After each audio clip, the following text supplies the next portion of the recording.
सभी विद्यार्थियों को नमस्कार। विद्यार्थियों, आज हम बात करेंगे कक्षा 6 विषय विज्ञान जिसके वार्षिक परीक्षा के पेपर की बात करेंगे, जिसका कंप्लीट सॉल्यूशन आज के इस वीडियो में हम करने वाले हैं। चलिए शुरू करते हैं।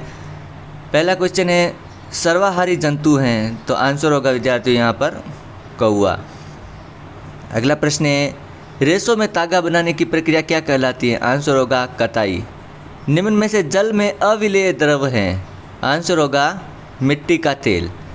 अगला क्वेश्चन है, हमारा शरीर सूर्य के प्रकाश की उपस्थिति में कौन सा विटामिन बनाता है? तो आंसर होगा विटामिन डी बनाता है। अगला प्रश्न है, पौधों का कौन सा भाग मिट्टी के अंदर होता है? तो आंसर होगा जड़ें। अगला क्वेश्चन है, निम्नलिखित में से कौन सा जंतु रेगिस्तान का जहाज कहलाता है? आंसर होगा ऊंट। अगला प्रश्न है, 1 सेंटीमीटर में कितने मिलीमीटर होते हैं? तो आंसर होगा 10 मिलीमीटर। पारदर्शी वस्तु हैं कांच। अगला क्वेश्चन है, निम्न में से विद्युत का सबसे अच्छा चालक कौन सा है? तो आंसर होगा मानव शरीर। अगला प्रश्न है, निम्न में से निर्जीव हैं? तो आंसर होगा जल। अगला प्रश्न है, सही शब्द का चयन करते हुए रिक्त स्थानों की पूर्ति कीजिए। तो यहाँ पर शब्द दिए गए विद्यार्थियों, विटामिन ए, शाकाहारी, तना, जातव, जलीय, आवर्त, विलयन, सूर्य, 2 और पेशियों। अब इनका हमें रिक्त स्थान में पूर्ति करनी है। 11 नंबर क्वेश्चन है, गति करते समय पेशियों के संकुचन से अस्थियां खिंचती हैं। अगला है, तना जल का संवहन करता है। अगला है, किसी पदार्थ को द्रव में घोलने पर विलयन बनता है। अगला, ऊन और रेशम जांतव तंतु हैं। अगला प्रश्न है, हमारे भोजन में विटामिन ए के अभाव में रतौंधी होता है। अगला है, हिरन केवल पादप उत्पाद खाता है, इसलिए इसे शाकाहारी कहते हैं। अगला है, वे आवास जिनमें जल में रहने वाले पौधे और जंतु रहते हैं जलीय आवास कहलाते हैं। झूले पर किसी बच्चे की गति आवर्त गति होती है। आकाश में स्थित सूर्य एक ऐसा पिंड है जो पृथ्वी को प्रकाशित करता है।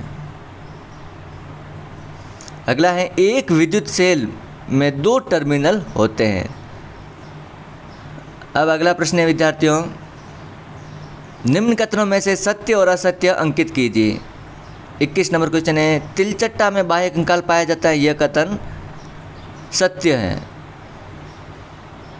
अगला है, प्रकाश संश्लेषण में जल व ऑक्सीजन का उपयोग होता है, यह कथन असत्य है। अनाज और भूसे का पृथक्करण निस्तरण प्रक्रम द्वारा किया जाता है, यह कथन असत्य है। लकड़ी का टुकड़ा जल में तैरता है, यह कथन सत्य है। रुई से बिनोले बीज बटाने की प्रक्रिया को ओटना कहते हैं, हाँ यह कथन सत्य है। प्रोटीन युक्त भोजन को प्राय शरीर वर्धक भोजन कहते हैं, यह कथन भी सत्य है। भोजन में कुछ दही डालने पर दूध दही में बदल जाता है, हाँ यह कथन सत्य है। ऐसा ही मात्रकों में लंबाई का मानक मात्रक मीटर है, यह कथन सत्य है। जो वस्तुएं स्वयं प्रकाश का उत्सर्जन करती है उसे दीप्तपिंड कहते हैं। अगला है, विद्युत परिपथ बनाने के लिए धातु के तारों के स्थान पर जूट की डोरी प्रयुक्त की जाती है, यह कथन असत्य है। उचित शब्द समूह कथन के मिलान कीजिए। 31 है, रुई, इसका हम कपास से मिलान करेंगे। जूट, इसको पटसन से मिलान करेंगे। ऊन भेड़ से प्राप्त की जाती है, इससे मिलान करेंगे। रेशम कीटों से प्राप्त किया जाते हैं। और संश्लिष्ट तंतु नायलॉन है। इस प्रकार हमें इनसे मिलान करना है। अगला क्वेश्चन है, प्रश्न संख्या 36, वर्गीकरण कीजिए। वायु, जल, चट्टान, दर्पण, दीवार, छाता, सूर्य, जुगनू, गत्ते की सीट। अब इनको हमें अपारदर्शी वस्तुएं, पारदर्शी और दीप्त, इनमें डिवाइड करना है। तो अपारदर्शी वस्तुएं हैं इनमें से चट्टान, दीवार, छाता और गत्ते की सीट। पारदर्शी है वायु, जल और दर्पण। और दीप्त सूर्य और जुगनू, ये प्रकाश फैलाते हैं। अगला है, चित्र में दर्शाई गई व्यवस्था में बल्ब दीप्तिमान क्यों नहीं होता है? क्योंकि पेचकस का एक सिरा प्लास्टिक का होने के कारण विद्युत धारा का चालन नहीं होता। अगला प्रश्न है, आवर्ती गति के 2 उदाहरण दीजिए। आंसर होगा झूला झूलने बच्चे की गति, सितार की डोरियों की गति। अगला क्वेश्चन है, आवास किसे कहते हैं? किसी स्थान का परिवेश जिसमें पौधे, जंतु एवं अन्य जीव रहते हैं उन्हें आवास कहते हैं। अगला क्वेश्चन है, हमारी कोहनी पीछे की ओर क्यों नहीं मुड़ती? क्योंकि कोहनी में हिंज संधि पाई जाती है जो दरवाजे में लगे कब्जे जैसी होती है। जैसे कब्जा एक ही तरफ खुलता है उसी प्रकार हमारी कोहनी भी एक तरफ ही खुलती है, पीछे नहीं मूर्ति। अगला क्वेश्चन है 41 नंबर, पत्ती का नामांकित चित्र बनाइए, जो आप बना दोगे। अगला क्वेश्चन है 42 नंबर, रात्रि में एक सीमेंट की बोरी वर्षा के कारण भीग जाती है, अगले दिन तेज़ धूप निकलती है, क्या सीमेंट से हुए परिवर्तन को उत्क्रमित किया जा सकता है? नहीं, सीमेंट में उत्पाद को उत्क्रमित नहीं किया जा सकता। अगला क्वेश्चन है छालन विधि का उपयोग कहाँ होता है? छालन विधि का उपयोग मिश्रण के दो ऐसे अवयवों जिनकी आयामों में अंतर हो को पृथक करने में किया जाता है।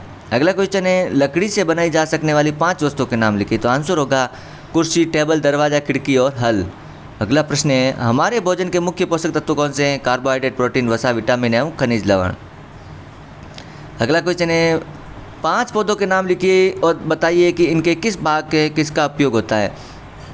तो पौधे का नाम सरसों के बीज का उपयोग होता है, पत्तियों का उपयोग होता है। आम का पेड़, इसका फल उपयोग में आता है। गाजर, इसका तना और पत्तियां उपयोग में आती है। मूली, तना और पत्तियां उपयोग में आती है। पालक, जिसकी पत्तियां उपयोग में आती हैं।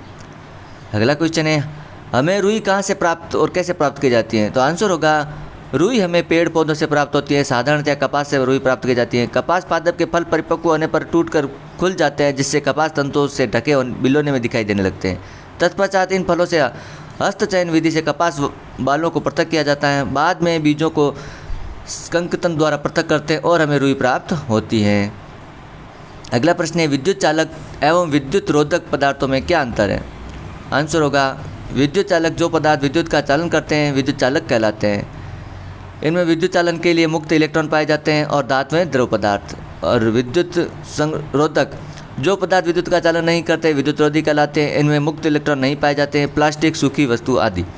इस प्रकार विद्यार्थियों आज का मॉडल पेपर वार्षिक परीक्षा का विज्ञान कक्षा 6 का कंप्लीट होता है। वीडियो अच्छा लगे तो लाइक और शेयर कीजिएगा। चैनल पर पहली बार हो तो चैनल को जरूर सब्सक्राइब करें। मिलते हैं अगले वीडियो में। Thank you.